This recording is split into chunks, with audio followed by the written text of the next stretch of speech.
Jumbo from the Maasai Mara. In Kenya.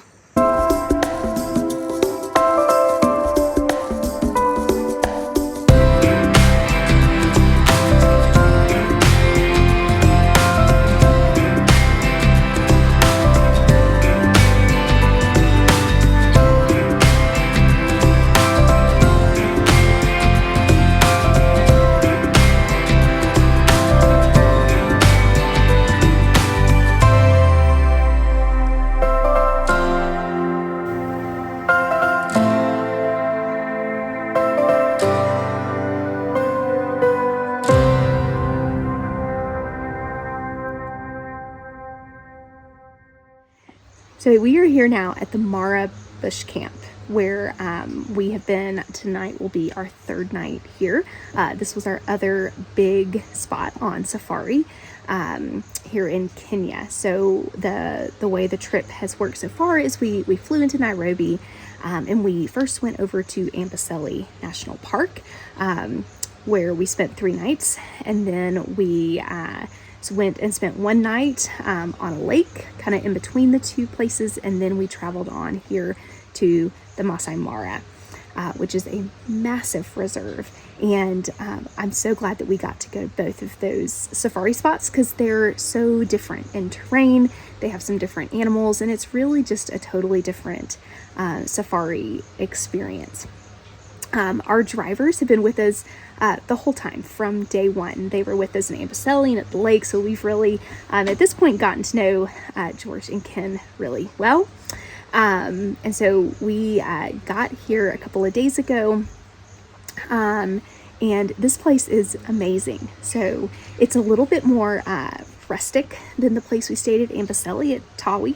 It's a little bit more camp style, but it's definitely still glamping. You can see the room behind me with like the full beds, and we've got hot water. They even put hot water bags inside our beds at night to keep us warm. There's electricity. It's super duper nice, but we're kind of in the woods, and there's actually Masai security guards pretty much around all the time. They tell us in the paperwork, if you're walking around by yourself without a Masai guide, you're taking your life into your own hands. It's you're liable for anything that happens. So they really are kind of positioned around and will move with us, which is really neat. It also speaks to how much in nature we are. So right over here, like this camp is right along the river where there are hippos and crocodiles, like literally right there. And I think at night, hyenas and lions and other things can go wandering around. But this place is amazing. They've been so great. So we have been on a number of game drives. The Masai Mara is home of the big cats. Now we saw a bunch of lions in Amboseli and a cheetah, but there's so many lions here. And we did spot from afar a leopard yesterday, but we were hoping to see more leopards and cheetahs, but we haven't. But tons of lions and super up close, like within 8 feet. Yesterday, we saw 4 lions chasing a water buffalo. It was unsuccessful, but today we got to see a couple of lions. I don't think it was the same lions, but this time they caught some buffalo, and we got to see them feast on that. I really like the lions because it's like very fun to see what they eat when they catch and eat it. At one point yesterday morning, we were with a driver that got us up really close to some lions that they were sleeping, and then they woke up and we got some pictures, and the driver was like, "Are we good? Because this is not so safe." And we're like, "Yes, we're good. We got our pictures. Let's get out of here." But the Mara isn't just about the big cats. We saw so many other animals when we were out on our game drives. We saw lots of elephants, including baby ones that were so cute. There were giraffes everywhere, including blocking our way at one point. A little giraffic jam happened. There were ostrich, there were buffalo that were still alive that we got to see. There were wildebeest and hippos, just animals everywhere we looked. Yesterday morning, it was the 4th of July back home, but we celebrated, I guess, here in Kenya in our khaki, but went on a hot air balloon ride over the Maasai Mara, which was incredible.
The favorite thing that we've done here in the Mara? Oh, that's easy. I love going on that hot air balloon. It's amazing. Normally I'm afraid of heights, but I don't know why. I just didn't feel afraid on this. I really like the hot air balloon too, but I especially liked the ending. It was very bumpy, and at the beginning when we literally hit the Time hound. Yeah, time hound. Nobody in our family has done hot air balloons. To be honest, I was a little scared of them, but we put those fears aside, and we're really glad we did, because it was so cool to get to fly kind of low over the savannah and look for animals. It's where we saw that leopard, and then also go up 1,000 feet in the air, and the views were just incredible. When we came down from the hot air balloon, that was when the driver took us really close to those lions on our way over to a place where we had breakfast in the bush, and not just like a patch breakfast, but no, there were omelet stations and pancake stations, and mimosas and all kinds of stuff set up there for us to have the most amazing breakfast in the middle of the savannah. So that was such a fun experience yesterday morning. On the way here, we also got to go by Masai village, which kind of second to seeing animals, I think was maybe what I was most excited about on this trip. Just from seeing pictures and videos and other people posting about it. And there's something really neat about just experiencing and learning from other cultures and seeing how different people live. And I think it's really important for our kids to see that and kind of understand what it's like to be human all across the globe and the different way people approach life. And so we stopped by a village where the chief's son came out and showed us around. He spoke great English, and so he was able to teach us all kinds of things. We can freely move to Tanzania without passports, obviously, without animals and goods there, until we have enough grasses or water in our places here, and then we come back. That's when we have a dry spell. The men came out and did a traditional dance for us and pulled our guys into it.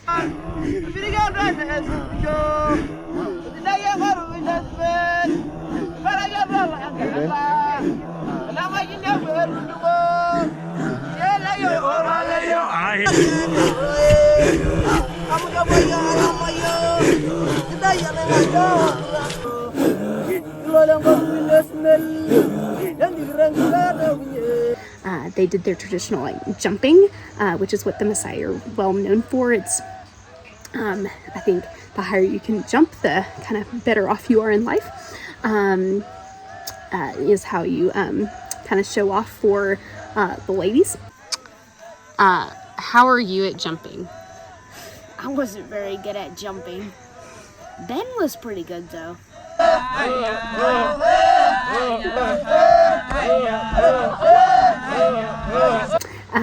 But so they were jumping, and then they took us in and they showed us around. They taught us about how they live. We walked through a house, and literally the houses are built by the women, and they're made of a combination of cow dung, poop, and water.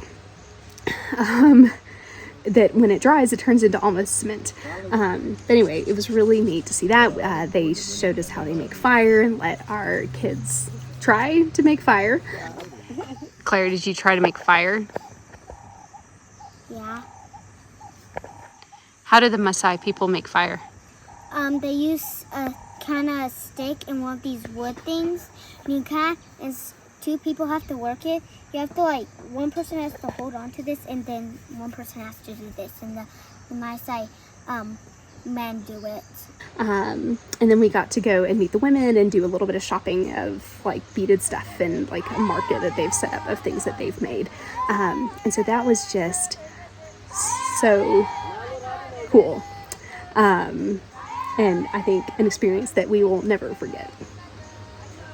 And the Maasai cultural experiences didn't end when we left the village.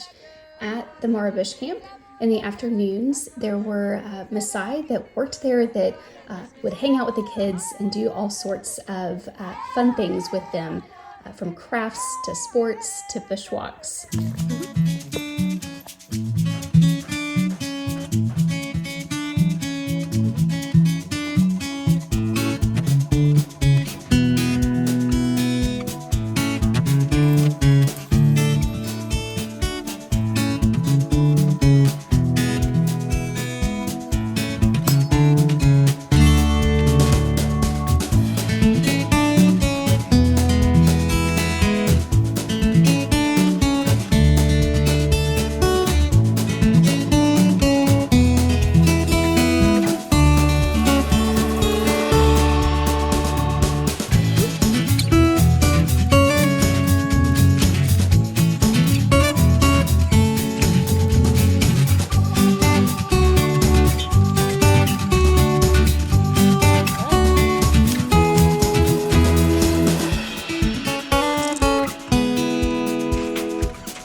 Yeah, we got to meet up with one of the people here at this amazing lodge, and he showed us how to make a homemade, completely out of nature bow and arrow.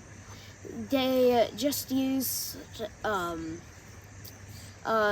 sticks and some string, and they used some kind of a knife to sharpen the bow and arrow, and we got to shoot them at a tree.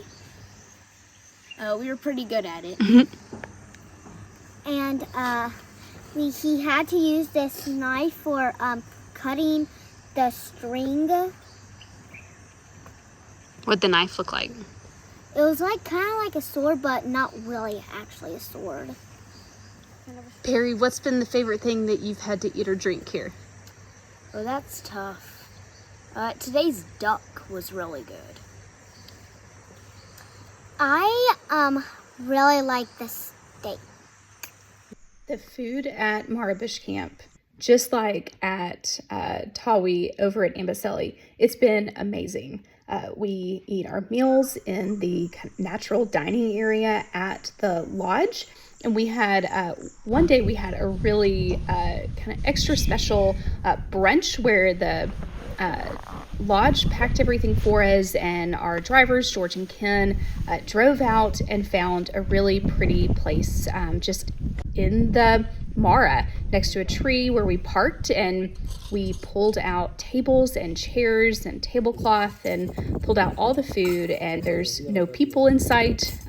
There were also thankfully no big animals in sight either for those few minutes that we were out of the vehicle, but it was for sure one of those just amazing, incredible, are we really here moments of the trip. So that's going to do it from here in the Mara. We've had the most amazing 3 nights here at the Mara Bush Camp, and with our Spirit of Kenya guides. We're going to spend one more night here, and before we make the long journey back to Nairobi tomorrow. Hopefully, we're fingers are crossed for a less eventful drive back to Nairobi than last time. And then part of our family's flying home, but my family and my mother-in-law, Grana, we have a little bit more adventure up our sleeves where we'll be flying over to the coast of Kenya for an entirely different experience. And we can't wait to take you along. So we'll see you there. Bye.